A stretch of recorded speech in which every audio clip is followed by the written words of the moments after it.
না না না, আমরা তো প্রতি বছরই করি মেলাতে করার সময় বলছে যে মন্ত্রীরা বলছে যে তারা ওয়েলকাম আইব প্রতি বছর যে মাসে আইব। আমরা এবছর তারা আইছে না, আমরা তো এক্সট্রা করে কোনো এফোর্টস আমাদের যে এক্সট্রা করে আমরা বিএসএফ বই এরকম আমরা এখানে পিএসআর ওখানেও আছে, ঠিক আছে, বর্ডারেও আমরা পিএসআর বর্ডারে তারা যদি না আসে আমরা যদি আপনারা মনে করেন যে আমরা অ্যাফোর্ড করেছে তারা ধরছে বা তারা বর্ডার তো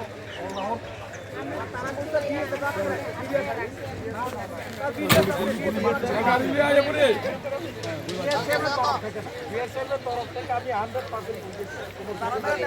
তারাও কিন্তু দিয়েছে না